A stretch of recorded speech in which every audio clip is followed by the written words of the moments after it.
தாவரங்களுடைய வளர்ச்சி மற்றும் பெருக்கம் அப்படின்ற லெசனை பார்த்துட்டு இருக்கோம். ஸோ அதில் லாஸ்ட் கிளாஸ்ல ஒரு இன்ட்ரோடக்ஷன் பார்த்தோம். இன்னைக்கு நம்ம பார்க்கக்கூடிய பகுதி என்னன்னா, தாவரங்களுடைய வளர்ச்சி வீதம், growth ரேட், எப்படிலாம் தாவரங்களுடைய வளர்ச்சியானது நடக்கும். அதாவது இதுல ஒரு முக்கியமா 2 வகைகளை பற்றி படிப்போம். ஒன்று வந்து எண்ணியல் சார்ந்த வளர்ச்சி, அரித்மேட்டிக் growth, இன்னொன்று வந்து ஜியோமெட்ரிக் growth. சரிங்களா? இது ரெண்டுத்து தான் நம்ம மெயினா இதுல பார்க்க போறோம். அண்ட் அதுக்கப்புறம் இது ரெண்டும் சேர்ந்த மாதிரி எங்க வளர்ச்சி நடக்குது, ஆனா அதுக்கு அடுத்ததா வளர்ச்சிக்கான சூழல் நிலைகள் என்னென்னலாம் இருக்கு என்பதை பற்றி தான் இன்னைக்கு நம்ம பார்க்க போறோம். சரி, பார்க்கலாம். So growth rate, the increased growth per unit time is termed as growth rate. அதாவது ஒரு அலகு நேரத்துல எவ்வளவு செல்கள் எண்ணிக்கை, செல்களுடைய எண்ணிக்கை எவ்வளவு அதிகரிக்கிறது அல்லது வளர்ச்சி எவ்வளவு அதிகரிக்கிறது, அதை சொல்றதுக்குரிய டேர்முக்கு பேர் தான் growth ரேட்னு சொல்றாங்க. அதாவதுப்பா, ஃபார் எக்ஸாம்பிள், ஒரு மணி நேரத்துல மக்காச்சோளத்துல எவ்வளவு செல்கள் உருவாக்கப்படுதுன்னு பாத்தீங்க? 17,500. அதுதான்ப்பா அதனுடைய growth ரேட். சரியா? அதுதான் ஒரு அலகு நேரம்னா அதுதான். ஒரு மணி நேரமோ அல்லது ஒரு நிமிஷமோ அல்லது 10 மணி நேரமோ 24 மணி நேரமோ வச்சுக்கிட்டு எவ்வளவு அளவு அதிகரிக்கிறது, எவ்வளவு வளர்ச்சி நடக்குது அப்படின்னு சொல்றதுதான் நம்ம என்ன சொல்றோம், growth ரேட்டு அப்படின்னு சொல்றோம். இதான் அதுக்கான அர்த்தம். அடுத்தது, thus the rate of growth can be expressed mathematically. Sir, இந்த மாதிரியான வளர்ச்சியை வந்து நம்ம கணிதவியல் ரீதியா நம்ம எக்ஸ்பிரஸ் பண்ணலாம் அப்படின்னு சொல்றாங்க. தாவரங்கள்ல எந்த மாதிரி வளர்ச்சி நடக்குது அப்படின்றத மேத்தமெட்டிக்கலா நம்ம எக்ஸ்பிரஸ் பண்ணலாம்னு சொல்றாங்க. ரித்திஸ் மைக்க மியூட்ல போடுங்க. ஓகே சார், 2 வகையா இதை நம்ம பிரிக்கலாம். an organism or a part of the organism can produce more cells in a variety of ways. அதாவது ஒரு உயிரினமோ அல்லது ஒரு உயிரினத்தில் இருக்கக்கூடிய ஒரு பகுதியோ அதிகப்படியான செல்களை பல்வேறு வகையிலான முறைகளில் உருவாக்குகின்றன. அதான் அதுக்கான அர்த்தம். ஒரு உயிரினமோ அல்லது ஒரு உயிரினத்தோட ஒரு பகுதியோ, ஃபார் எக்ஸாம்பிள், இப்ப நீங்க ஞாபகம் வச்சுக்கங்களேன், ஒரு உயிரினம்னா ஹோல் பிளான்ட் ஞாபகம் வச்சுக்கோ. உயிரினத்தின் ஒரு பகுதினா வேரினுடைய நுனி பகுதி, தண்டினுடைய நுனி பகுதி வச்சுக்கோ. இப்ப மற்ற பகுதிகளை கம்பேர் பண்ணும்போது உங்களுக்கு வேரினுடைய நுனி பகுதியில மிக வேகமா செல் வளர்ச்சி நடக்குமா நடக்காதா? அதுதான் சொல்றாங்க. அதுதான் அவங்க சொல்ல வராங்க. ஒரு உயிரினத்திலயோ அல்லது உயிரினத்தின் ஒரு பகுதியிலோ என்ன ஆகும், நிறைய செல்கள் வெரைட்டி ஆஃப் வேஸ், சரியா, பல்வேறு வழிமுறைகள்ல தோற்றுவிக்கப்படுகின்றன அப்படின்றத நீங்க ஞாபகம் வச்சு. சரிங்களா? ரைட்.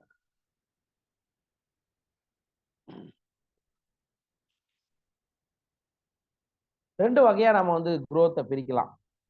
சரிங்களா? ஒண்ணு வந்து அரித்மேட்டிக் growth, எண்கணித வளர்ச்சி. இன்னொன்னு வந்து ஜியோமித வளர்ச்சி. சரிங்களா? அல்லது ஒரு சில சமயங்கள்ல இந்த 2 வகையிலான வளர்ச்சியும் சேர்ந்தே இருக்கும் அப்படின்னு சொல்றாங்க. அதாவது growth வந்து நம்ம 2 வகையா, growth ரேட்டை வந்து 2 வகையா பிரிக்கலாம். ஒண்ணு வந்து எண்கணித வளர்ச்சி, இன்னொன்னு ஜியோமித வளர்ச்சி. அரித்மேட்டிக் growth, இன்னொன்னு ஜியோமெட்ரிக் growth. ஒரு சில சமயங்கள்ல இது ரெண்டுமே, அரித்மேட்டிக் பிளஸ் ஜியோமித ரெண்டுமே சேர்ந்த மாதிரி ஒரு சில பகுதிகளில் வளர்ச்சி நடக்கலாம்னு சொல்றாங்க. புரியுதா?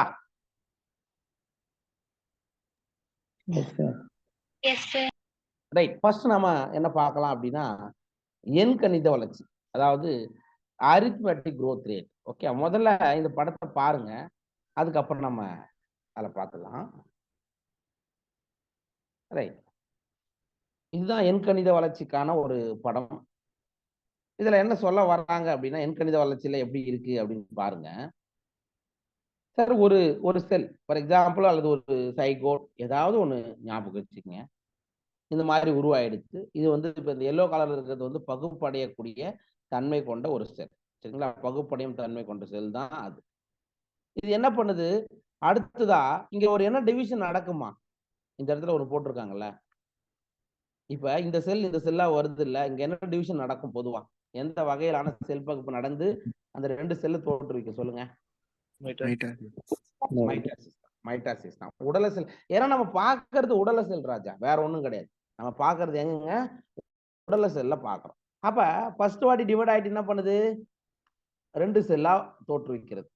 2 செல்லா தோற்றுவிக்கிறது. அடுத்த வாட்டி உங்களுக்கு என்ன ஆகுது, +1 ஆட் ஆயிருக்கா? ஆட் ஆயிருக்கா இல்லையா?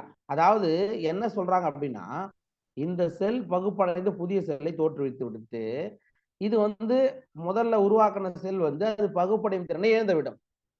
சரியா? அது உருவாக்கின செல் என்ன ஆகும், இன்னொரு செல்ல ஃபார்ம் பண்ணும். அதான் இந்த இடத்துல யாரோ நமக்கு கொடுத்துருக்காங்கப்பா. ரைட்டா? ரைட். அடுத்த நிலையில என்ன ஆயிடும், சரி இதுவும் பகுப்படை திறனை இழந்துவிடும், இதுவும் பகுப்படை திறனை இழந்துவிடும். ஆனா இந்த செல் என்ன பண்ணும், இன்னொரு செல்லை, புதிய செல்லை தோற்றுவிக்கும். புரியுதா? அதாவது இதனுடைய வளர்ச்சி எப்படி இருக்குன்னா, ஒரு செல் இருந்தது, அதுக்கப்புறம் +1 2 ஆச்சு, அதுக்கப்புறம் +1 3 ஆச்சு, அதுக்கப்புறம் +1 4 ஆச்சு, அதுக்கப்புறம் +1. இப்ப புரியுதுங்களா? இந்த மாதிரி வளர்ச்சி நடந்தா அதுக்கு பேரு தான் எண்கணித வளர்ச்சி. +1 ஆட் ஆகிட்டே போகும் வளர்ச்சியில செல்களுடைய எண்ணிக்கை. அதான் எண்கணித வளர்ச்சி. பார்க்கலாம், அதை பத்தி நான் என்ன நோட்ஸ் கொடுத்துருக்கோம் அப்படின்றது நீங்க பார்க்கலாம். தாவர பாக வளர்ச்சி காலத்துக்கு எதிராக வரைபடமாக நீங்கள் வரைந்தால் எந்த மாதிரி இருக்கும் அப்படின்னா, நேர்கோட்டில் தான் இருக்கும். இந்த growth rate, அதாவது இன் arithmetic growth rate, அது எந்த கொடுத்திருக்காங்க, on plotting the length of the organ against time, a linear curve is obtained. இது வந்து இந்த மாதிரி ஒரு வரைபடமா நீங்க வரைஞ்சீங்கன்னா ஒரு நேர்கோட்டில் இருக்கும் அதனுடைய வளர்ச்சி. அதுதான் நம்ம எண்கணித வளர்ச்சி அப்படின்னு சொல்றாங்க. இங்க பாருங்க, இப்படி, அதாவது டைம் ஒரு அலகு நேரம், அது எவ்வளவுலாம் வச்சுக்கலாம், 10 நிமிஷம் 20 நிமிஷம் 1 மணி நேரம் 2 மணி நேரம் அப்படின்னு. அந்த தாவரத்தோட உயரம் இன்க்ரீஸ் ஆகிட்டே போகுது. இது பாக்குறதுக்கு எப்படி இருக்கு, அதாவது 1+1 இந்த மாதிரி போகிறதுக்கு வளர்ச்சியானது கொஞ்சம் கிராஜுவலா இன்க்ரீஸ் ஆகிட்டே போகுது. அப்ப எண்கணித வளர்ச்சியில தாவரனுடைய வளர்ச்சி எப்படி இருக்கும், நேர்கோட்டில் இருக்கும். சொல்லாமா? சரி, அதுக்கப்புறம் ஒரு அடிஷனல் பாயிண்ட் பாரு.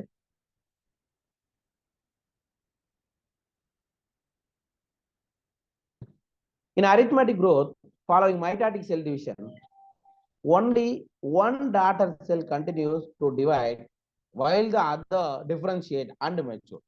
மைட்டாட்டிக் செல் பகுப்புல ஒரு செல்லுல இருந்து இன்னொரு செல் உருவாகுது அப்படின்னு சொல்லிட்டு பார்த்துருக்கோம். சரிங்களா?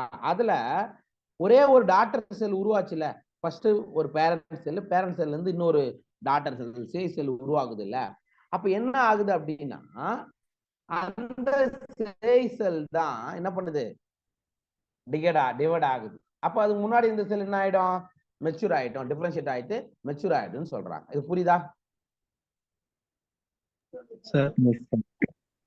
சொல்லுங்க, ஏதாவது டவுட்டா? முதல் பாயிண்ட்ல வளர்ச்சி காலத்திற்கு எதிராக அப்படின்றீங்களா, அப்படின்னா என்ன சார்? இந்த பாயிண்ட், இந்த பாயிண்டா? முதல் பாயிண்ட் இதுவா? ஆமா சார். இங்க பாருங்க, வளர்ச்சி காலத்துக்கு எதிரா அப்படின்னு அர்த்தம்னா இந்த நம்ம எக்ஸ் ஆக்சிஸ் ஒய் ஆக்சிஸ் போடுறோம் இல்லையா, புரியுதுங்களா? இதான் டைம். ஓகே, இது என்னது, இங்க வந்து ஹைட்டு, தாவரங்களுடைய வளர்ச்சி. இவங்க என்ன சொல்றாங்க, தாவரங்களுடைய பாகங்களுடைய வளர்ச்சி காலத்துக்கு எதிரா, இதான் வளர்ச்சி காலம், டைமு. இதுக்கு எதிராக நீங்க படமா வரைஞ்சீங்கன்னா அதனுடைய வளர்ச்சி இப்படி நேர்கோட்டில் இருக்குன்னு சொல்றாங்க. புரியுதா? Okay sir. எப்பா, இதுதான் டைம், காலம்.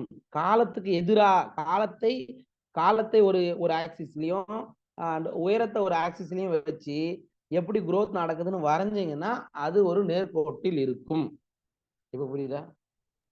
புரியுது சார். அதுதான். அப்ப 2 செல்லு உருவாகும், அதுல ஒரு செல்லு மட்டும்தான் என்ன பண்ணும், இங்க growth நடக்கும். இன்னொரு செல்லு டிஃபரன்ஷியேட் ஆயிட்டு அது மெச்சூரா மாறிடும். ஓகே, அதுதான் சொல்றாங்க, on plotting the length of the organ against time, காலத்துக்கு எதிராக the linear curve is obtained அப்படின்னு சொல்லுவோம். தொடர்ந்து ஒரு செல் மட்டுமே வகுப்படையும், இன்னொரு செல்லு டிஃபரன்ஷியேட் ஆயிட்டு அது என்ன ஆயிடும், மெச்சூரா மாறிடும் அப்படின்னு சொல்றாங்க. ரைட்டுங்களா? ரைட். ஒவ்வொரு செல் பகுப்பு முடிவிலும் ஒரு செல் மட்டும் செல் பகுப்பில் ஏற்படும், மற்றொரு செல் உடல செல்லாக மாறிவிடும். அதாவது ஒரு செல்ல இருந்து 2 செல் உருவாச்சுன்னா ஒரு செல்லுக்கு மட்டும்தான் அந்த டிவைடிங் கெப்பாசிட்டி இருக்கும். சரிங்களா? மற்றொன்று வந்து என்ன மாறிடும், பாடி செல்லா மாறிடும் அப்படின்னு சொல்றாங்க. இதுதான் எங்க நடக்கிறது, உங்களுக்கு வேர்கள்ல அந்த மாதிரியான பகுதிகள்ல அதான் நடக்கும். ஓகேவா? சரி, அடுத்தது இதுக்கான மேத்தமெட்டிக்கல் ஃபார்முலா அப்படின்னு பார்க்கும்போது LT is equal to L0 plus RT. சரிங்களா? இதுல T for time, T என்பது டைமை குறிக்கக்கூடியது, L for length நீளத்தை அல்லது உயரத்தை அல்லது வளர்ச்சியை குறிக்கக்கூடியதுன்னு வச்சுக்கோங்க. அப்ப L0 அப்படின்றது என்ன சார், ஆரம்ப கட்டத்துல. ஓகே, அதாவது குறிப்பிட்ட காலத்துல வளர்ச்சி வந்து 0ஆக இருக்கும். ஆரம்பத்துல இப்போ ஒரு செல் இருக்குன்னா அந்த செல்லுடைய ஆரம்ப வளர்ச்சி இப்படி இருக்கு, L0 அப்படின்ற ஸ்பேஸ்ல இருக்கு. சரிங்களா? பிளஸ் RT அப்படின்றது என்னன்னா ஒரு அலகு காலத்தில் நீட்சி அடைதலுடைய வீதம் அப்படின்னு சொல்றாங்க. அதாவது growth rate per யூனிட் டைமுக்கு எவ்வளவு நடக்குது, அதாவது டைமை டிபெண்ட் பண்ணி சொல்றதால அங்க ஆர்ன்றது ஓரளவு காலத்தில் நீட்சி அடைதல் வீதம், டீன்றது டைமை குறிக்கும். சரிங்களா? புரியுதா? இந்த ஃபார்முலா எக்ஸ்பிளனேஷன் புரியுதா? ரைட். அப்ப எண் கணித வளர்ச்சி அப்படின்னா ஆரம்பத்துல ஒரு செல், நான் இதை அப்படியே நீங்க அப்ளை பண்ணி பார்க்கலாம். ஒரு செல் இது வந்து L0 நிலையில இருக்கு, L0 நிலையில இருக்கு.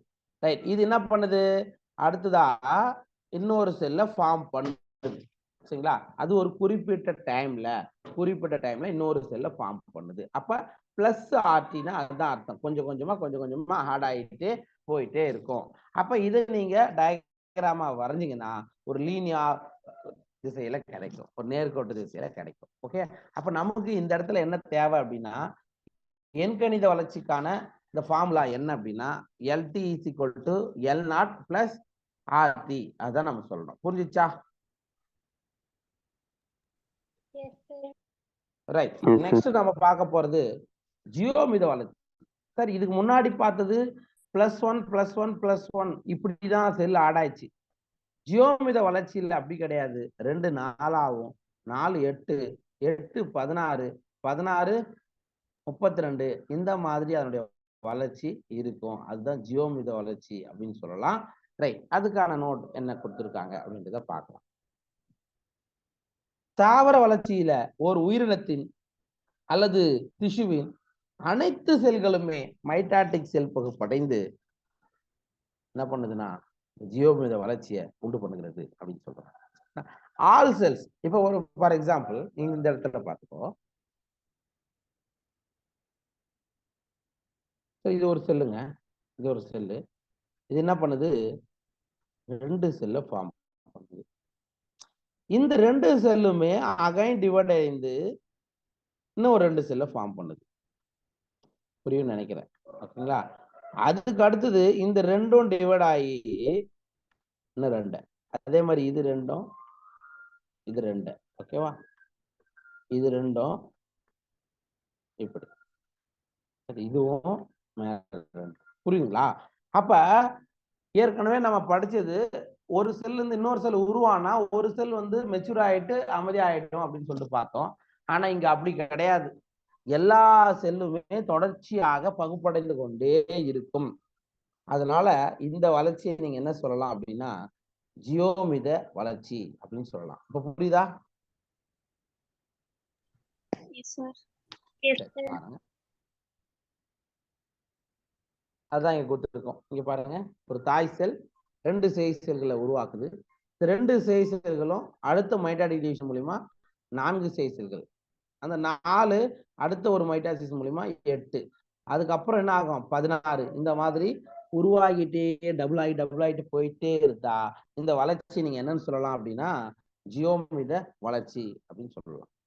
Okay, right. அடுத்தது இதை நீங்க டயக்ராமா வரைஞ்சீங்கன்னா சார் எண்கணித வளர்ச்சிக்கு நீங்க டயக்ராமா வரையும் போது நேரத்துக்கு எதிராக காலத்துக்கு எதிராக நீங்க வரையும் போது அது ஒரு நேர்கோட்டுல இருந்தது அப்படின்னு சொல்லிட்டு பார்த்தோம். ஆனா இங்க அப்படி கிடையாது. இந்த இடத்துல வந்து அது எப்படி இருக்கும், சிக்மாய்டு growth, என்ன சொல்லுவாங்க, சிக்மாய்டு வளர்ச்சி. அதை நமக்கு என்ன கொடுத்துருக்காங்கன்றத பாருங்க. Let us now see what happens in geometric growth In most systems, the initial growth is slow, lag phase, and it increases rapidly thereafter at an exponential rate, log or exponential phase. அதாவது என்ன சொல்றாங்க அப்படின்னா, நம்ம பின்னாடி நம்ம notes பார்ப்போம். Geometrical குரோத்ல, ஜியோமித வளர்ச்சியில ஆரம்ப காலகட்டத்துல வளர்ச்சி எப்படி இருக்கும் அப்படின்னு பாத்தீங்கன்னா, ரொம்ப ஸ்லோவா மெதுவா இருக்கும். ரொம்ப என்னவா இருக்கும்? மெதுவா இருக்கும். இந்த பேஸ நம்ம என்ன சொல்றாங்க அப்படின்னா, லேகிங் அப்படின்னு வச்சுக்கோ. மெதுவா மெதுவா அப்படின்னு அர்த்தம். அதுக்கப்புறம் லாக் பேஸ், என்ன பேஸ்? லாக் பேஸ் அல்லது எக்ஸ்போனன்ஷியல் பேஸ் சொல்றோம். வளர்ச்சி வேகமா இருக்கா? அதுக்கப்புறம் கொஞ்சம் கொஞ்சமா என்ன ஆயிடுது? அதோட குரோத்தோடைய வீதம் குறைந்து விடுகிறது. இதை நம்ம என்ன சொல்லுவாங்கன்னா, ஸ்டேஷனரி பேஸ் அப்படின்னு சொல்லுவாங்க. புரியுதா? இந்த 3 பேஸும் புரியுதா? சார், முதல்ல ஆரம்ப காலகட்டத்துல செல்லுடைய வளர்ச்சி, நீங்க எந்த ஒரு தாவரமா இருந்தாலும் சரி, ஆரம்பத்துல வளர்ச்சி கொஞ்சம் பொறுமையா தான் நடக்கும். அது லேக் பேஸ்ன்னு சொல்றோம். அதுக்கப்புறம் கொஞ்சம் வேகமா நடக்கும். அது வந்து நம்ம லாக் பேஸ்ன்னு சொல்றோம். அதுக்கு அடுத்ததா ஒரு ஸ்டெடியான நிலைமைக்கு வந்துடும். அது ஸ்டேஷனரி பேஸ்ன்னு சொல்றோம். ஓகே, இப்படிதான் ஜியோமித வளர்ச்சியில நீங்க டயக்ராமா வரைஞ்சீங்கன்னா அது பார்க்கறதுக்கு it looks like S shaped curve. அதனால இது நம்ம என்ன சொல்றோம்? சிக்மாய்டு கவ் அப்படின்னு சொல்லலாம். புரியுதா?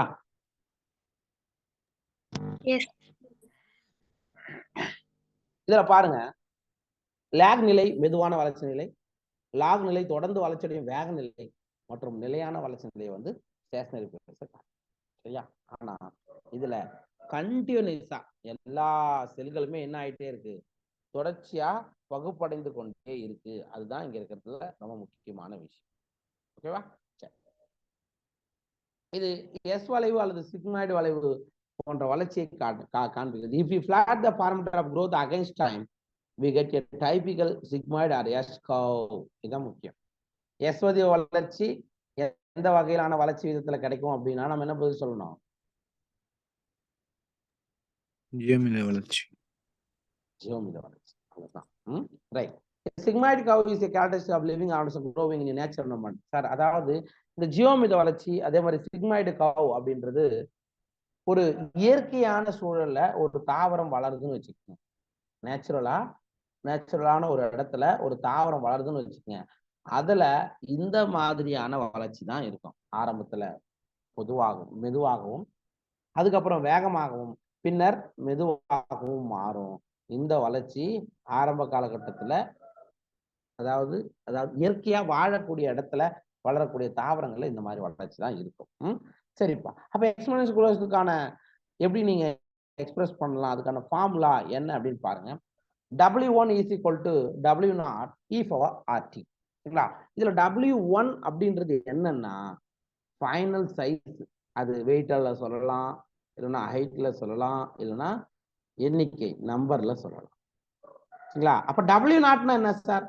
அதான் sir initial size at the beginning of the period. Sir, அந்த வளர்ச்சி நடக்கிறதுக்கு முன்னாடி ஆரம்ப கட்டத்துல என்ன மாதிரியான வளர்ச்சி இருக்கும்?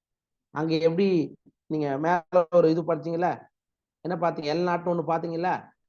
ஓகே, அந்த மாதிரி இந்த இடத்துல வந்து W0 அப்படின்றது தொடக்க வளர்ச்சியினுடைய அளவை குறிக்கிறது.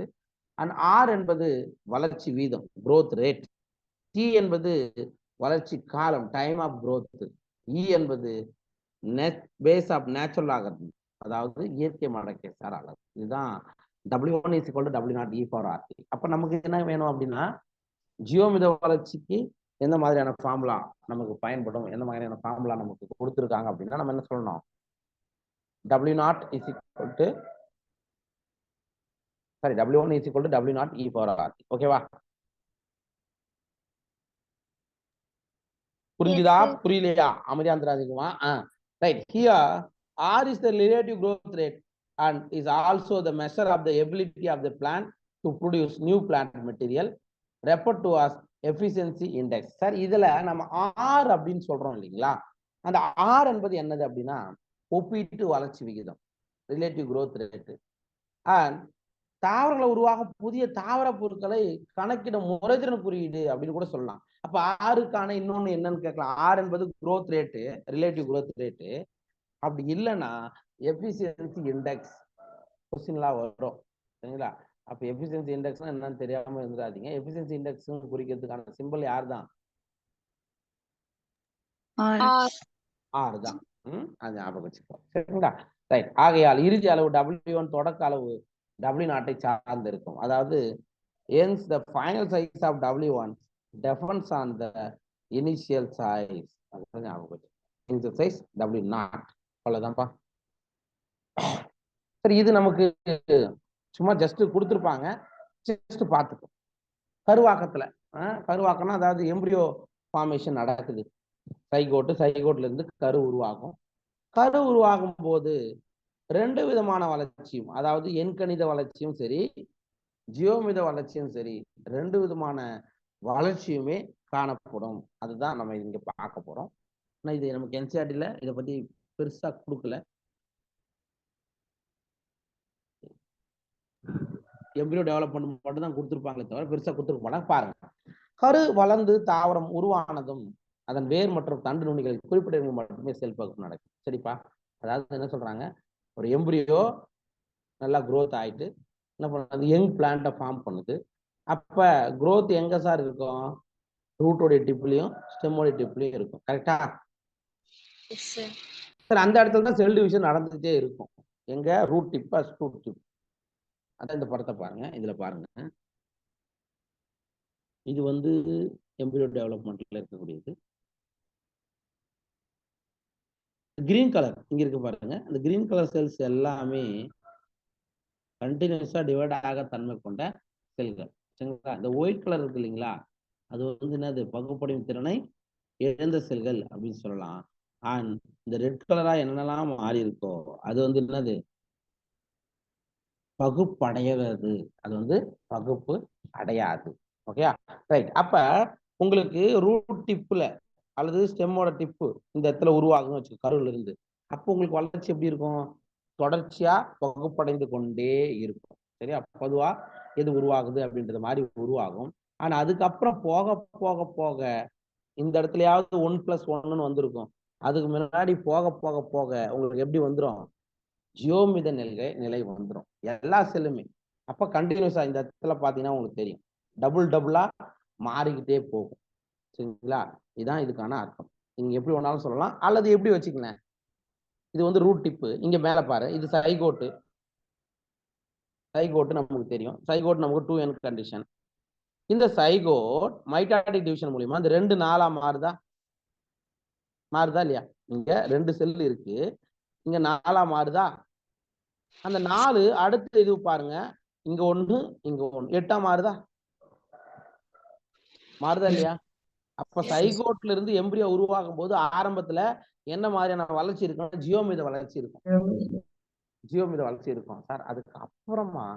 அதுக்கப்புறமா உங்களுடைய ரூட் டிப்போ அல்லது ஷூ டிப்போ உருவாகும் போது ஒரு சில செல்கள் பகுப்படையும், ஒரு சில செல்கள் பகுப்படையும் திறனை இழந்து விடும், ஒரு சில செல்கள் பகுப்படைந்து கொண்டே இருக்கும். அப்ப கீழே வந்து உங்களுக்கு என்ன பேஸ் கிடைக்கும்?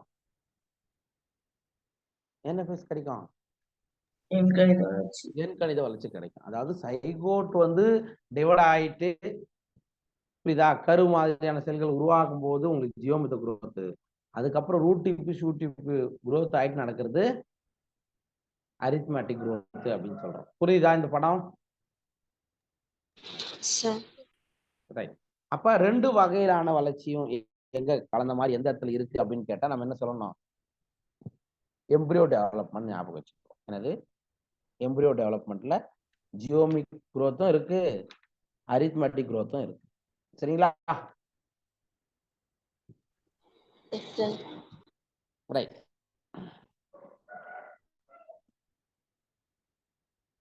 ஆரம்பத்துல எண்கணித வளர்ச்சி சரி, அதாவது ஃபைனலா எண்கணித வளர்ச்சி இருக்கும். ஆனா பகுப்பு அடைவதற்கு பின் புதிய செல்கள் என்ன ஆகும்னா வேற ஒரு செல் மட்டும் பகுப்படையும், மற்றொன்று பகுப்படையும். மொத்தத்தில் தாவரங்களில் பகுப்படையும் புதிய செல்கள், முதிர்ந்த செல்கள், வயதான செல்கள் ஆகிய அனைத்தையும் காணலாம். அரித்மெட்டிக் குரோத் நீங்க வரும்போது எல்லா விதமான செல்கள் கண்டினியூஸா டிவைட் ஆகிற செல்லு, டிவைட் ஆகக்கூடிய கெப்பாசிட்டி இழந்த செல்லு, இது எல்லாத்தையும் நீங்க ஃபைனலா பார்க்கலான்றாங்க. அவ்வளவுதான்.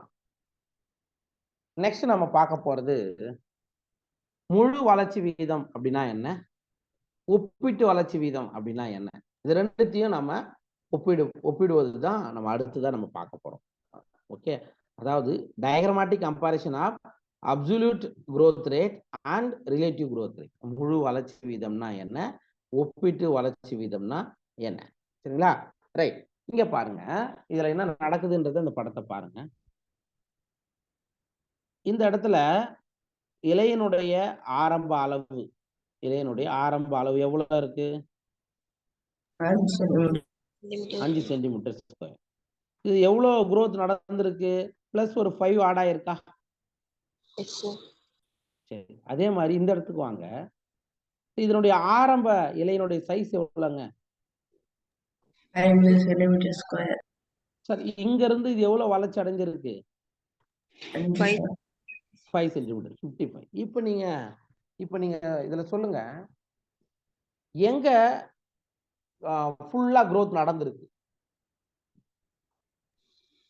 5 சென்டிமீட்டர். ரெண்டு இடத்துலயுமே 5 சென்டிமீட்டர் தானே இன்க்ரீஸ் ஆயிருக்கு. ஏவா பியா? ஏல அப்படியே டபுள் ஆயிருக்கு. ஆனா பில அப்படியே டபுள் ஆயிருக்கா? ஒன்லி 5 பிளஸ் 5 மட்டும் தான் இன்க்ரீஸ் ஆயிருக்கு. அப்ப ஆரம்ப கட்டத்துல அது வளர்ச்சி எப்படி இருந்தது, அதாவது ஓய்வு நிலையில் இருக்கும்போது என்ன மாதிரியான வளர்ச்சி இருந்தது, அதுக்கப்புறம் எப்படி நடந்திருக்குது, அதுதான் நம்ம இப்ப இங்க பார்க்கலாம். மேலே படத்தில் காட்டியுள்ளவாறு ஏ மற்றும் பி என 2 இலைகளை எடுத்துக் கொள்ளப்படுகின்றன. சரிங்களா? 2 லீஃப் மேல நம்ம இப்ப எக்ஸ்பிளைன் பண்ணியிருக்கோம், அந்த மாதிரி நீங்க எடுத்துக்கணும் அப்படின்றாங்க. குறிப்பிட்ட காலத்திற்கு வளர்ச்சி ஏற்பட்ட பிறகு இவ்விலைகளை A1 மற்றும் B1 என குறிப்பிடப்படுகிறது. அதான் கொடுத்துட்டோம். ஃபர்ஸ்ட் ஸ்டார்டிங்ல ஏ அண்ட் கொஞ்ச நேரம் கழிச்சு அது இன்க்ரீஸ் ஆச்சு இல்ல, இதை நம்ம என்ன சொல்றோம், A1. அதே மாதிரி ஸ்டார்டிங்ல இங்க பின்னு சொல்றோம். குறிப்பிட்ட காலத்துக்கு பிறகு இங்க நடந்த வளர்ச்சியை நம்ம என்ன சொல்லலாம், B1 குறிப்பிடலாம். அப்ப B1 மைனஸ் பி குறைச்சிங்கன்னா என்ன வரும், 55 மைனஸ் 50. கரெக்டாமா? B1 மைனஸ் பி எவ்வளவு வரும் உங்களுக்கு? 5 தானே வரும். அதே மாதிரிதான் இந்த இடத்துல நீங்க இது பண்ணுங்க, 10 மைனஸ் 5 இஸ் ஈக்குவல் டு 5. அதான். சரி, அப்ப B1 பி ஏன் குறிப்பிடுறோம் அப்படின்றது இந்த இடத்துல தெரிஞ்சுக்கங்க. இந்த வளர்ச்சிக்கு பின் இவற்றின் பரப்பளவு A1 மைனஸ் ஏ மற்றும் B1 பி என கணக்கிடலாம். ஆமா, கொஞ்சம் growth நடந்த பிறகு அதுல இருந்து அதை நீங்க கழிச்சுட்டு நீங்க போடலாம்னு சொல்றோம். சரிங்களா? இதுதான் குறிப்பிட்ட காலத்துல ஒரு பர்டிகுலர் டைம்ல ஏற்பட்ட வளர்ச்சியினுடைய அதிகரிப்பை நீங்க சொல்லலாம்ன்றாங்க. ரைட், இந்த இடத்துல பாரு, ஏ அண்ட் பி ஆகிய 2 இலைகளிலும் 5 சென்டிமீட்டர் ஸ்கொயர் அளவே குறிப்பிட்ட காலத்தில் அதிகரிச்சது. கரெக்டா? ரெண்டுத்திலுமே எவ்வளவு இன்க்ரீஸ் ஆயிருக்கு அப்படின்னா 5 சென்டிமீட்டர் ஸ்கொயர் தான் இன்க்ரீஸ் ஆயிருக்கு. ரைட்டா? இதை நம்ம என்ன சொல்லலாம் அப்படின்னா முழுமையான வளர்ச்சி அப்படின்னு நம்ம சொல்லிக்கலாம். ஆனா ஒப்பீட்டு அளவில் வளர்ச்சி வீதம் இலை ஏயில் அதிகமாகவும் பியில் குறைவாகவும் இருப்பது குறிப்பிடத்தக்கது. கரெக்டாமா? கம்பாரிசனா பார்க்கும்போது ஏல தான் அதிகம். ஏன்னா 5 சென்டிமீட்டர் அப்படியே ஆரம்பத்துல 5 சென்டிமீட்டர் அப்படியே டபுளா மாறி இருக்கு. ஆனா பில அது கம்மி, பியில் குறைவாகவும் இருப்பது குறிப்பிடத்தக்கது. ஏனெனில் ஏ இலையின் ஆரம்ப அளவு மிக சிறியது. ஏ இலையினுடைய ஆரம்ப அளவு 5 சென்டிமீட்டர் ஸ்கொயராகத்தான் இருந்தது. ஆனால் பில எப்படி இருந்தது, 10 சென்டிமீட்டர் ஸ்கொயர், 50 சென்டிமீட்டர் ஸ்கொயரா இருந்தது. அப்ப இதனால என்ன சொல்றாங்க, ஏல தான் ஒப்பீட்டு அளவுல வளர்ச்சி ரொம்ப அதிகமாகவே இருந்தது அப்படின்னு சொல்றாங்க. ஓகே, புரிஞ்சுச்சா அது? ரைட்ப்பா. நெக்ஸ்ட் நம்ம பார்க்க போறது, இல்ல அதுக்கு முன்னாடி ஒன்று கொடுத்துருக்காங்க, அது கொஞ்சம் நான் இங்கிலீஷ் மீடியத்தில் இருக்கிறத கொஞ்சம் எக்ஸ்பிளைன் பண்ணிடுறேன்.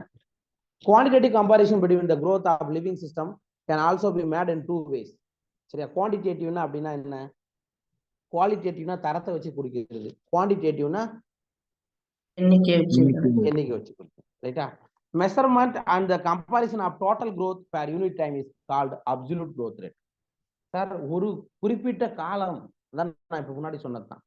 ஒரு மணி நேரத்துல எவ்வளவு வளர்ச்சி நடந்திருக்கிறது அதை வச்சு கம்பாரிசன் பண்றது என்ன சொல்றாங்கன்னா அப்சல்யூட் growth rate, முழுமையான வளர்ச்சி அப்படின்னு சொல்றாங்க. The growth of the given system per unit time expressed on a common basis example per unit initial parameter is called the relative growth rate. அதான் நம்ம முன்னாடி பார்த்தோம். சரியா? ரிலேட்டிவ் growth rate அப்படின்றது ஆரம்ப கட்டத்துல எப்படி இருக்கும் அப்படின்றத கொடுத்திருக்காங்க. Okay, A and B are drawn that are different sizes but shows absolute increase in area in the given time to give leaves A1 and B1. However, one of them show much higher relative growth rate. Which one and why? எது வந்து மிக அதிகமான ஒப்பீட்டு வளர்ச்சி இருந்தது? எது? ஏ தான் ஒப்பீட்டு அளவு வளர்ச்சி இருந்தது. ஏன்னா அதுல ஆரம்ப வளர்ச்சி வீதம் கம்மியா இருந்தது. அதனோட டபுளா மாறினதால ஒப்பீட்டு அளவுல வளர்ச்சி அதுதான் அதிகம்னு சொல்றோம். ஓகேவா? சரி, அடுத்தது நம்ம பார்க்க போறது கண்டிஷன்ஸ் ஃபார் growth. சார், தாவரங்கள்ல வளர்ச்சி நடக்கணும், அதுக்கு என்னென்ன நிலைமைகள்லாம் சரியா இருக்கணும்? தண்ணி இருக்கணும், ஆக்சிஜன் வேணும், இதெல்லாம் பத்தி தான் நாம இப்ப பார்க்க போறோம். Why do you not try to write down what you think are necessary conditions for growth? நீங்க ஏன் எழுதக்கூடாது? எந்தெந்த நிலைமைகள் வந்து தாவரத்தினுடைய வளர்ச்சிக்கு மிக அவசியம் அப்படின்னு சொல்லிட்டு நீங்க ஏன் எழுதக்கூடாதுன்னு சொல்றோம். நமக்கு என்ன தெரியும்? தாவரம் வளரணும்னா தண்ணி வேணும், உணவுப் பொருட்கள் அதாவது சாப்பாடு வேணும், இட் மீன்ஸ் கனிமங்கள்லாம் வேணும், தாவரங்கள் சுவாசிக்கிறதுக்கு ஆக்சிஜன் வேணும், தாவரங்கள் வளர்றதுக்கு லைட் வேணும். லைட் வேணுமா இல்லையா ஒளிச்சேர்க்கை நடக்கிறதுக்கு? இதெல்லாம் நீங்க எழுதலாம் அப்படின்றாங்க. பாரு, this list may have water, oxygen and nutrients as very essential elements for growth. அப்படி நீங்க ஒரு லிஸ்ட் எழுதுனீங்கன்னா நீர், ஆக்சிஜன், கனிம ஊட்டங்கள் போன்ற இன்றியமையா தனிமங்கள் தாவர வளர்ச்சிக்கு அவசியமானதாக இருக்கும். இதெல்லாம் தண்ணி கம்பல்சரி இருக்கணும், இருந்தாதான் தாவர வளர்ச்சி நடக்கும். அதே மாதிரி ஆக்சிஜன் கம்பல்சரி இருக்கணும், கனிமங்கள் இருக்க வேண்டும். கனிமங்கள் மீன்ஸ் உங்களுக்கு என்னது? மினரல்ஸ் கண்டிப்பா இருக்கணும். இதெல்லாம் இருந்தாதான், இதெல்லாம் எசென்சியல் இருந்தாதான் ஒரு தாவரங்கள்ல என்ன நடக்கும்? வளர்ச்சியானது நடக்கும், இல்லைன்னா வளர்ச்சி நடைபெறாது. புரிஞ்சுச்சா இது? Right. Next, the plant cells grow in size by cell enlargement which in turn require water. அவங்க என்ன சொல்றாங்கன்னா, சார் தாவரத்தினுடைய செல்லினுடைய அளவு இப்படி இருக்குங்க, செல்லு சின்ன செல்லு, இது வந்து ஃபர்ஸ்ட். அதுக்கப்புறம் இந்த மாதிரி மாறுது. இப்ப இந்த செல்லுடைய சைஸ் இன்க்ரீஸ் ஆகணும்னா அங்க என்ன வேணும்? என்ன அவசியம் சொல்றாங்க? நீர். ராஜா, இப்ப ஒண்ணும் இல்லப்பா. இப்ப நம்ம தாவரங்கள்ல லீஃப பாக்குறோம். லீஃப பாக்குறதுக்கு நல்லா தட்டையா அகலமா இருக்கிற மாதிரி தெரியுதா? இருக்கா இல்லையா? இதுவே அந்த பிளான்ட்டுக்கு நீங்க தண்ணி ஊத்தல, 2 நாளா தண்ணி ஊத்தல, அந்த இலை என்ன ஆகும்? வாடி போயிடும். அதே சைஸ்ல இருக்குமா? நம்ம பார்த்த பிளாட்டா இருந்தது அதே மாதிரி இருக்குமா? ஏன் வாடி போச்சு? நீர்ல. அங்க டர்ஜிடிட்டின்னு ஒண்ணு சொல்லுவாங்க, விரைப்பு தன்மைன்னு கேள்விப்படுகிறீங்களா? தண்ணி எல்லாம் இழந்து விடுறதுனால, லாஸ் ஆயிடுறதுனால அதனுடைய தன்மையை இழந்து விடும். அதுதான் இங்க சொல்ல வராங்க. இப்ப தாவர செல்லினுடைய அளவு அதிகரிப்பதற்கும் செல்களுடைய லென்த் நீட்சி அடைவதற்கும் எது தேவை? நீர். தண்ணி ரொம்ப அவசியம் அப்படின்றாங்க. அதுக்கு அடுத்தது, fragility of cells helps in extension growth. செல்களின் விரைப்புத்தன்மை தாவர செல்லின் வளர்ச்சிக்கு உதவுகிறது. இதான் நான் சொன்னேன். செல்லு நல்லா விரைப்பா இருந்ததுன்னா growth வந்து கண்டிப்பா நடக்கும் அப்படின்றாங்க. அதுக்கப்புறம் thus plant growth and further development is intimately linked to the water status of the plant. அப்ப தாவரங்களுடைய வளர்ச்சி பின்னாடி நடக்கக்கூடிய வளர்ச்சி ஆக்கம் அல்லது பெருக்கம் முழுமையா எதை டிபெண்ட் பண்ணி இருக்குன்றாங்க?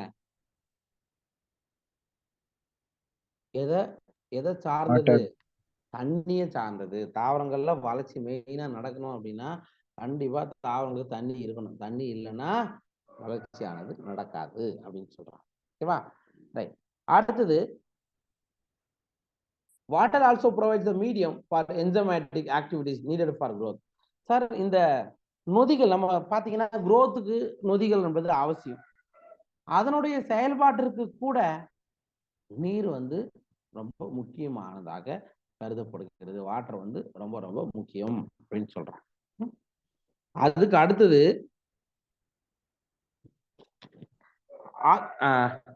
ஒரு நிமிஷம். வளர்ச்சிதை மாற்ற நிகழ்வின் மூலம் ஆற்றல் வெளியேறுவதில் ஆக்சிஜன் முக்கிய பங்கு வகிக்கிறது. இப்ப உங்களுக்கு தெரியும்ல, ஆக்சிஜன் ரிலீஸ் ஆகுது. நம்ம ஏற்கனவே படிச்சோம். எங்க படிச்சோம்? எந்த இடத்துல ஆக்சிஜன் ரிலீஸ் ஆகுது?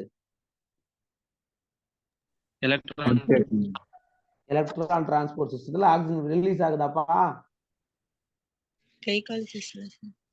ஹாஃப் மோட்டு சேர்ந்து H2O தான் உருவாகும். அந்த இடத்துல H2O கிடைக்கும் அப்படின்னு சொல்லிட்டு பார்த்துருக்கோம். அதானே படிச்சோம். இங்க என்ன, எங்க ஆக்சிஜன் ரிலீஸ் ஆகுதுன்னு கேக்குறோம். எங்கம்மா நான் தானப்பா நடத்தினேன் உங்களுக்கு. இப்படி யோசிக்கிறீங்களே. எந்த வினையில் ஆக்சிஜன் வெளியேறும்? எந்த நிலையில் தாவரங்கள் ஆக்சிஜனை வெளியேற்றும்? ஒளிவினை. ஒளி சேர்க்கையில ஒண்ணு படிச்சீங்களா இல்லையா? ஒளி சேர்க்கைன்னு ஒண்ணு படிச்சுமா இல்லையா? நீர் மூலக்கூறுகள் இருந்துதான் ஆக்சிஜன் வெளியேறுகிறது. கார்பன் டை ஆக்சைடுல இருந்து இல்ல அப்படின்னு சொல்லிட்டு ஒரு எக்ஸ்பெரிமெண்டே பண்ணிருப்பாங்களே இல்லையா? ஒளிச்சேர்க்கை வினைகள்ல பாத்தீங்களா? அது ஞாபகம் வச்சுக்குமா? புரியுதா? அப்ப எனர்ஜி ரிலீஸ் ஆகிறதுல கூட ஆக்சிஜன் மிக முக்கிய பங்கு வகிக்கும் கண்டிப்பா. அதே மாதிரி ஆக்சிஜன் சுவாசத்துக்கு மிக அவசியம். அப்போ ஒளிச்சேர்க்கையில தாவரங்கள் ஆக்சிஜன் ரிலீஸ் ஆகுது. அந்த ஆக்சிஜன் எதுக்கு தேவை? சுவாசித்தலுக்கு தேவை. கரெக்டா?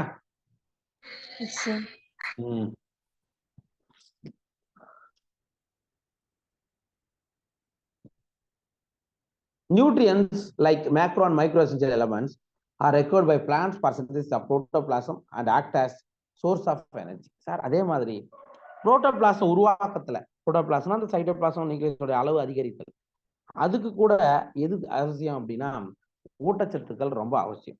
சார் அந்த கனிம பொருட்கள் நம்ம என்ன சொல்லலாம்? Micro elements, macro elements. தாவரங்களோட வளர்ச்சிக்கு அதிக அளவில் தேவைப்படுவதை நம்ம என்ன சொல்றோம்னா மேக்ரோ அப்படின்னு சொல்றோம்.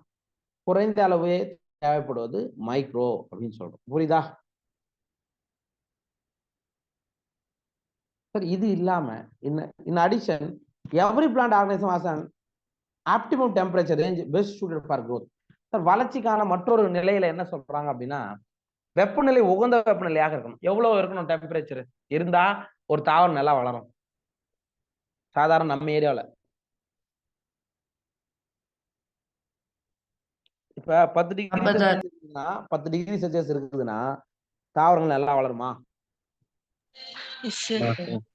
நல்லா வளருமா 10 டிகிரி செல்சியஸ்? ஒளிச்சேர்க்கை 10 டிகிரி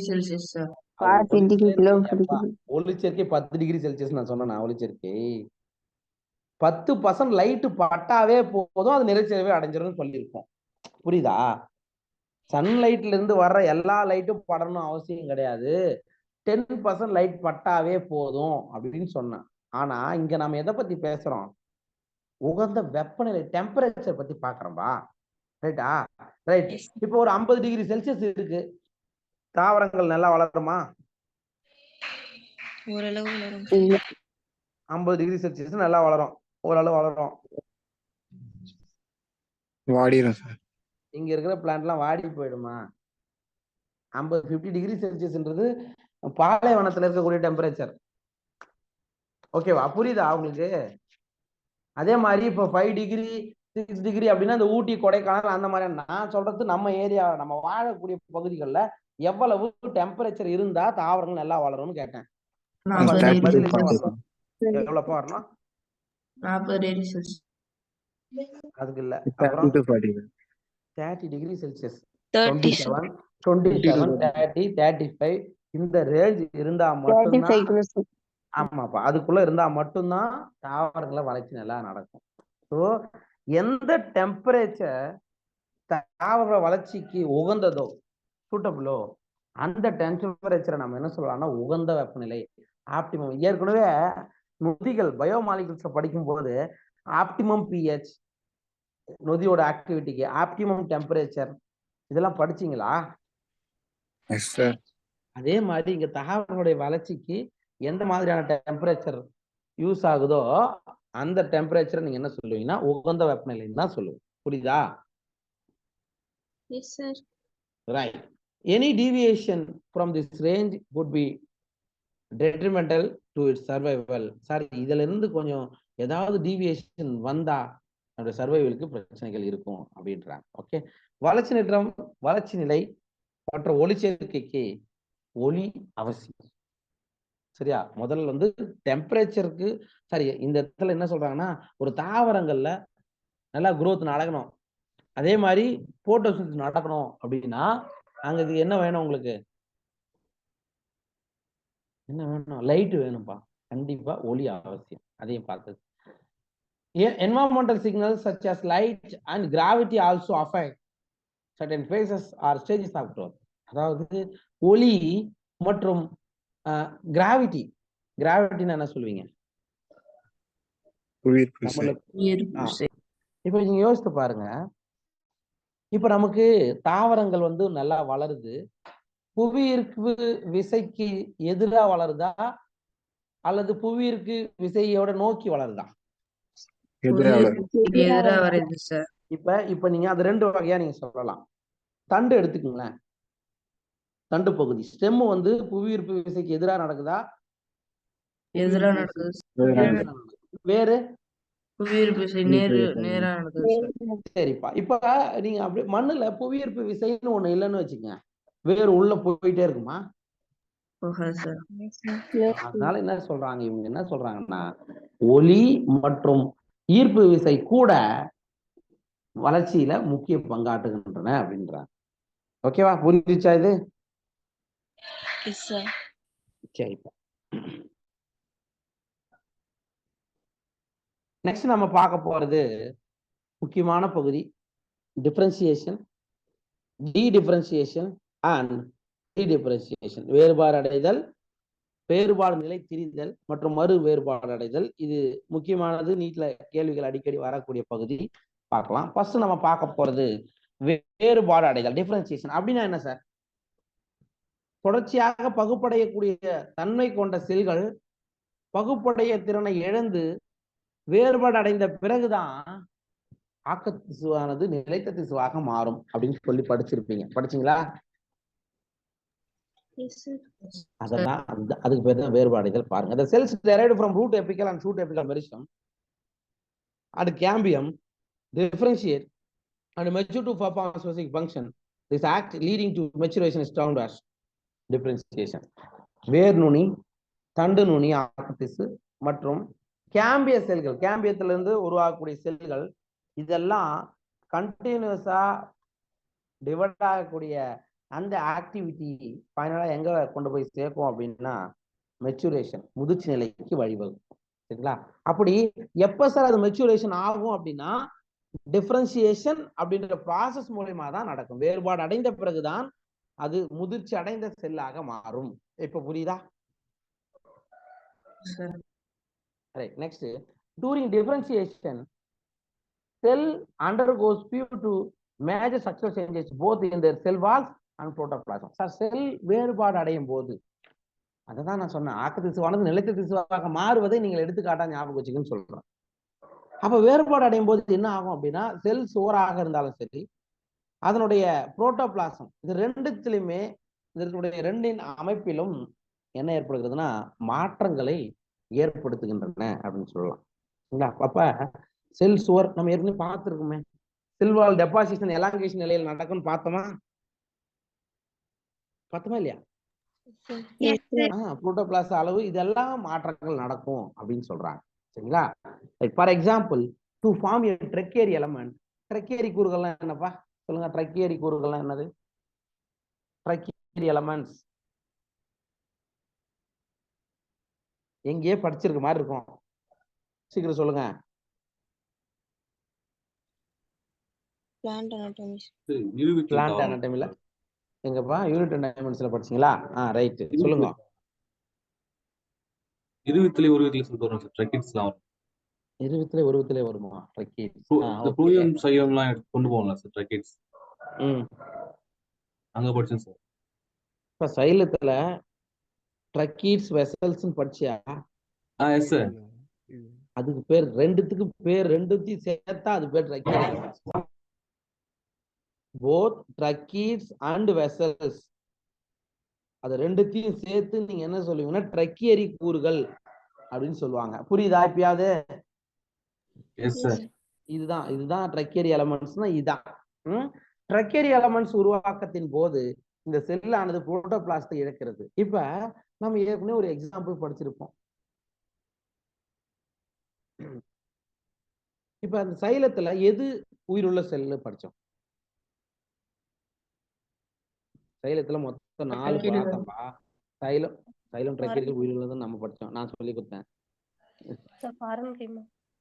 இல்லடா ராஜா, சைலம் பேரன்கைமா, சைலம் நார்கள், ட்ரக்கீடுகள், வெசல்கள், இந்த 4 தானப்பா. இந்த 4ல எது உயிர் உள்ளதுன்னு கேள்வி கேட்டேன். சைலம் ட்ரக்கீடுகள் உயிர் உள்ளதா? எடுத்து பாரு. சைலம் பேரன்கைமா மட்டும்தான் உயிர் உள்ளதுன்னு படிச்சிருப்பீங்க. மத்ததெல்லாம் என்னவா ஆயிருக்கும் அப்படின்னா அதனுடைய புரோட்டோபிளாஸ்டை இறந்த செல்லாக மாறி இருக்கும். அதுதான் இந்த இடத்துல சொல்ல வராங்க. புரியுதா? நீங்க போயிட்டு அனாட்டமில சைல கூறுகளை போயிட்டு ஒரு வாட்டி படிங்க. மறந்துடுறோம் பாருங்க. ட்ரக்கியரி கூறுகள் அதாவது ட்ரக்கீடு வெசல்ஸ் எல்லாம் ஆரம்பத்துல உருவாகும் போது நியூக்ளியஸை கொண்டிருக்கும். அதுக்கப்புறமா வேறுபாடு அடைந்து அதனுடைய புரோட்டோபிளாசத்தை இழந்து அது டெட் செல்லா மாறி இருக்கும். அதுக்குதான் இந்த இடத்துல வேறுபாடு அடைதலுக்கு எக்ஸாம்பிளா கொடுத்திருக்காங்க. இப்ப புரியுதா?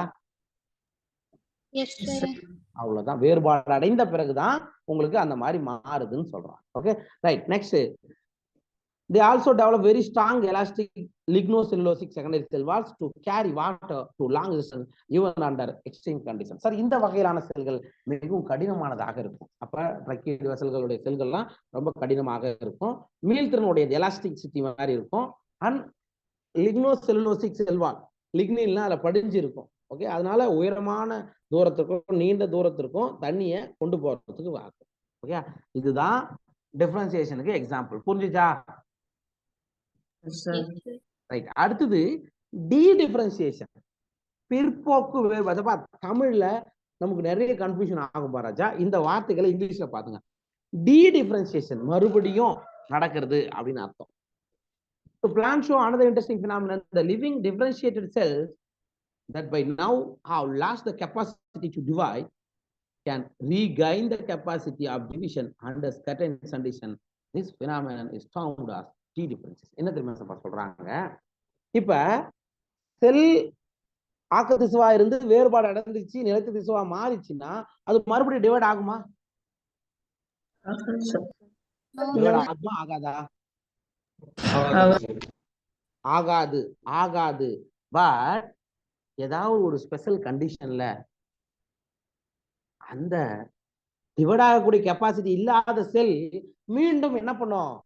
பகுப்படையக்கூடிய திறனை பெற்று பகுப்படையும். அதுக்கு பேர் தான்டா டி டிஃபரன்சியேஷன். புரியுதா? ஃபார் எக்ஸாம்பிள் பாத்துக்கோ. எக்ஸாம்பிளை வச்சுதான் உங்களுக்கு கொஸ்டின் வரும். ஆக்கத்திசு உருவாக்கம் முழுவதும் வேறுபாடு பான்கைமா செல்லில் இருந்து கட்டடை கேம்பியம் மற்றும் கார் கேம்பியம் உருவாதல். இந்த example, for example, formation of meristems, interfascicular cambium and cork cambium from fully differentiated parenchyma cells. கரெக்டா?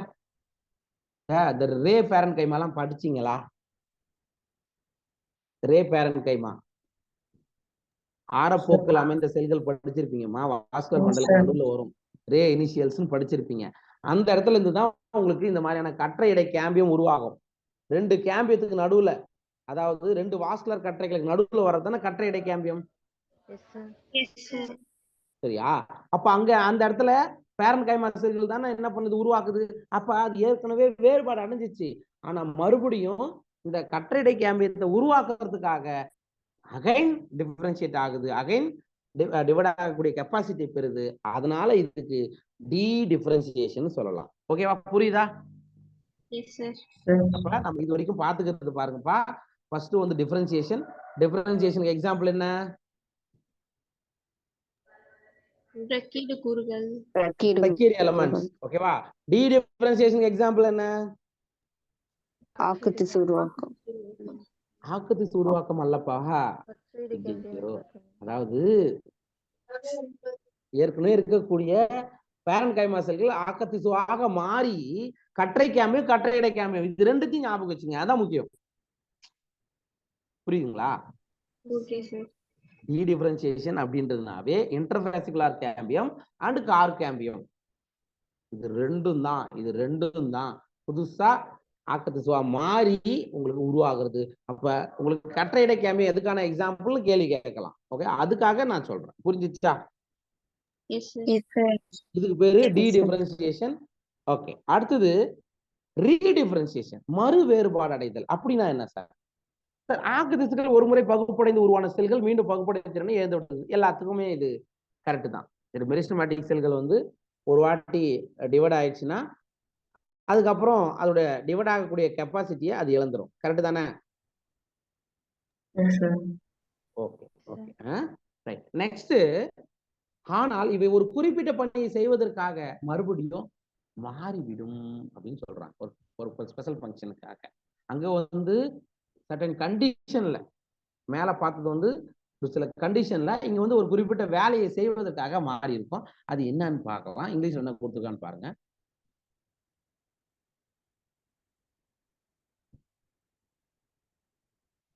இந்த இடத்துல meristem tissues are able to divide and produce cells that once again lose the capacity to divide but mature to perform specific function. இந்த இடத்துல தான் நீங்க ஞாபகம் வச்சுக்கணும். ஒரு குறிப்பிட்ட பணியை அப்படின்னு சொல்லிட்டு உங்களுக்கு கொஸ்டின்ல வந்திருந்தா அதை நீங்க என்னதான் சொல்லணும்? ரீடிஃபரன்சியேஷனுக்கு எக்ஸாம்பிளா சொல்லணும். புரியுதுங்களா? ஒரு குறிப்பிட்ட பணியை அப்படின்றது ஞாபகம் வச்சுக்கோ. ஃபார் எக்ஸாம்பிள், இரண்டாம் நிலை சைலம், இரண்டாம் நிலை ஃப்ளோயம் எங்க இருந்து உருவாகுது? செகண்டரி சைலம், செகண்டரி ஃப்ளோயம் எங்க இருந்து உருவாகுது?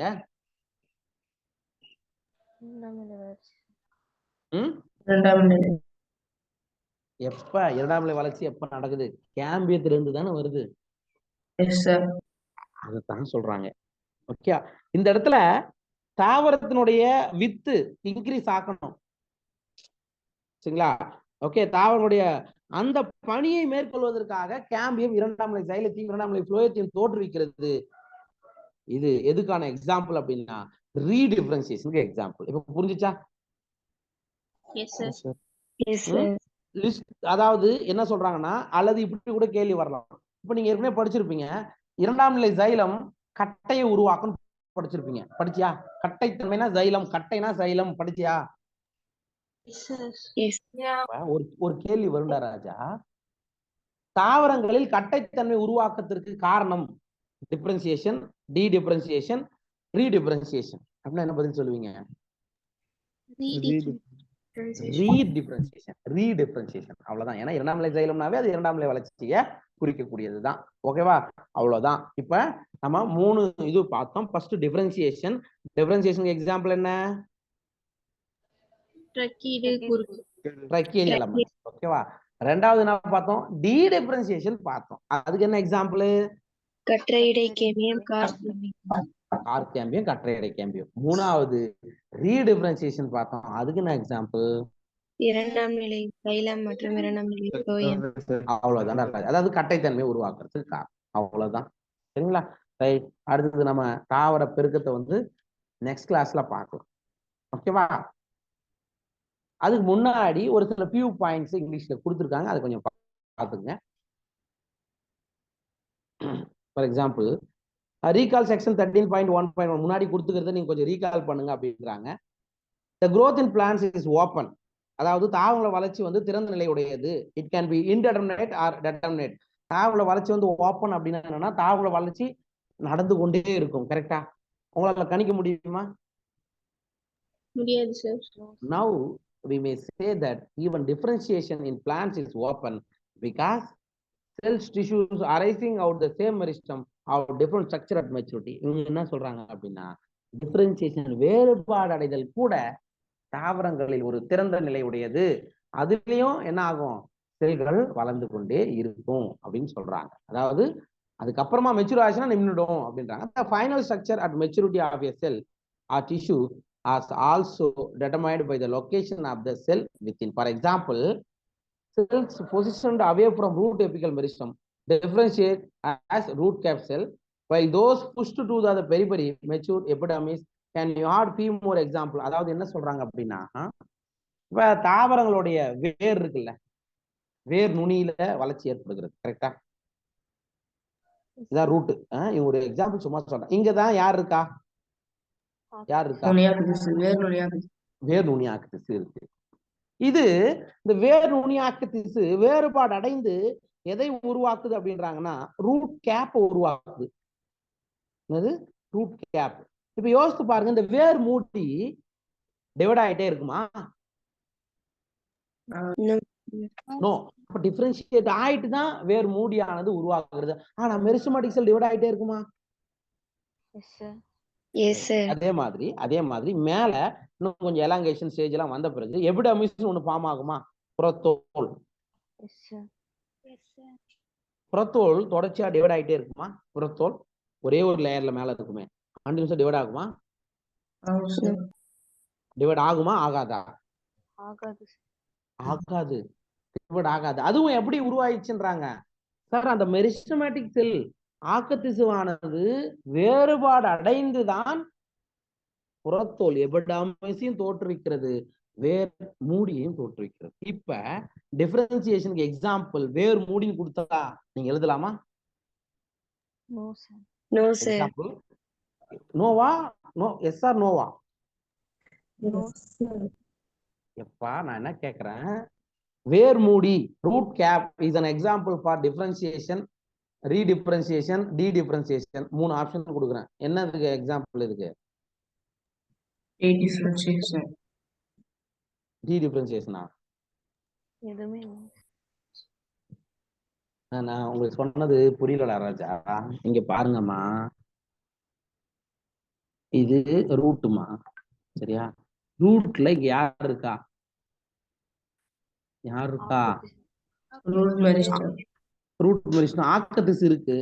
ஆக்கத்திசுக்கான பண்பு என்ன? கண்டினியூஸா டிவைட் ஆகக்கூடிய, டிஃபரன்சியேஷன் கிடையாது, கண்டினியூஸா டிவைட் ஆகக்கூடிய கெப்பாசிட்டி தான் ரூட் மெரிஸ்டத்துக்கு உண்டு. இவங்க என்ன சொல்றாங்க அப்படின்னா இந்த ஆக்கத்திசுவானது தொடர்ச்சியாக பகுப்படைந்து கொண்டு வேறுபாடு அடைந்த பின்னர் எதை உருவாக்குறது? Root cap. அப்ப ரூட் கேப்ன்றது டிஃபரன்சியேஷன் எக்ஸாம்பிளா இல்லையா? எக்ஸாம்பிள் தானம்மா. இல்லன்னு யாரோ பதில் சொல்றீங்க. எக்ஸாம்பிள் தான். டிஃபரன்சியேஷன் அடைந்த பிறகுதான் ரூட் கேப் வருது. டிஃபரன்சியேஷன் என்ற செயல்பாட்டால தான் வேறு. இப்ப அப்ப இது டிஃபரன்சியேட் ஆகணும்னா இதுவும் வளர்ச்சி அடைந்துட்டே இருக்கும்ல? ஆமாமா. அதே மாதிரிதான் இங்கேயும் சொல்றாங்க சார். எபிடர்மிஸ் புறத்தோல் உருவாகுது இல்ல? உங்களுக்கு எங்கேயாவது நம்ம அனாட்டமி படிச்சோம் புறத்தோல் செல்கள் டிவைட் ஆகிட்டே இருக்குன்னு எங்கன்னா படிச்சியா நீ? இல்ல சார். இப்ப இதுவும் டிஃபரன்சியேஷன் அடைந்த பிறகுதான் புறத்தோல் உருவாகிறது. அப்ப நான் என்னோட கேள்வி என்னன்னா டிஃபரன்சியேஷன் அப்படின்ற செயல்முறைக்கு எடுத்துக்காட்டா வேர் மூடியையும் புறத்தோலையும் சொல்லலாமா சொல்லக்கூடாதா?